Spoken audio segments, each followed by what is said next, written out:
Assalamualaikum warahmatullahi wabarakatuh. Kembali lagi bersama saya di channel yang insya Allah bermanfaat. Di sini kita akan mencoba mengganti seal mesin cuci di bagian pengering yang bocor. Nah, kita bisa melihat bahwa jika kita letakkan jari, nah kita bisa melihat ada air yang merembes di bagian seal ini. Nah, sebelum kita mengganti, kita perlu membuka terlebih dahulu bagian pengering di bagian bawahnya. Seperti ini, kita copot terlebih dahulu pengaitnya, kemudian kita lepas karetnya sehingga bisa kita copot dengan mudah.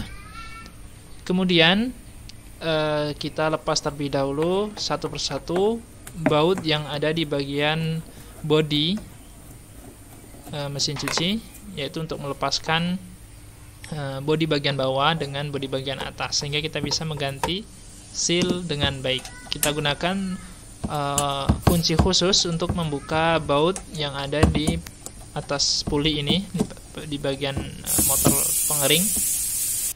Kemudian kita analisa apakah memang benar-benar rusak atau bagaimana. Kita melihat ternyata ada rembesan air yang cukup banyak. Nah, ini bisa beresiko bisa mengenai motor pengering mesin cuci sehingga bisa rusak. Dan inilah faktor utama yang menyebabkan motor pengering mesin cuci itu bisa korslet ya, karena terkena air. Kita bisa menggunakan bantuan palu ataupun benda lainnya untuk membuka pengering mesin cuci, sealnya ya. Kita buka dengan memutar searah jarum jam, itu untuk membuka sealnya. Nah, kita bisa melihat bahwa memang banyak air di sini. Itu memang harus segera diganti. Biasanya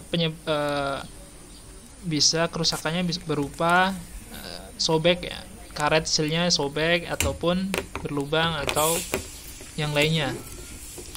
Kita buka terlebih dahulu bodi bagian atas, karena di sini ada beberapa baut. Kita buka bodi bagian atas ini untuk mengangkat tabung pengering mesin cuci dari tempatnya. Jadi kalau tidak dibuka akan susah. Kita buka terlebih dahulu satu persatu. Barulah nanti jika sudah terbuka, baru kita bisa mencopot pengeringnya atau tabung pengeringnya. Kita lepaskan dari tempatnya. Nah, ini bentuk dari sealnya, basah ya. Basah sekali. Kemudian kita perlu menggantinya dengan seal yang baru. Kita bisa mendapatkan seal yang baru ini di tempat toko-toko elektronik atau tempat servisan biasanya ada. Nah, jadi ada dua macam atau beberapa macam.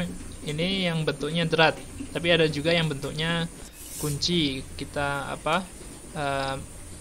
pengait gitu ya. Nah, di sini modelnya adalah bentuk drat, jadi lebih mudah dalam pemasangan dan pembongkarannya. Jika sudah dipasang seperti ini, baru kita masukkan kembali tabungnya ke dalam bodi, ke dalam wadah pengering. Setelah itu kita pasangkan drat di bagian bawah,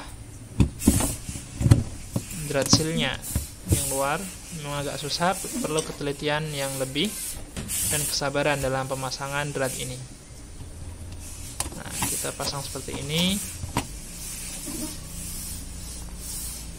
Jika sudah kencang, kita perlu menguatkan kembali menggunakan obeng dan palu atau pemukul lainnya sehingga benar-benar kuat dan tidak kendor. Barulah kita pasang kembali pengaitnya dan juga karet di bagian pencuci. Jangan sampai lupa sebelum kita pasang kembali tutup bodinya. Dan kita bisa mencoba, insya Allah hasilnya akan baik dan tidak bocor lagi. Sekian, semoga bermanfaat.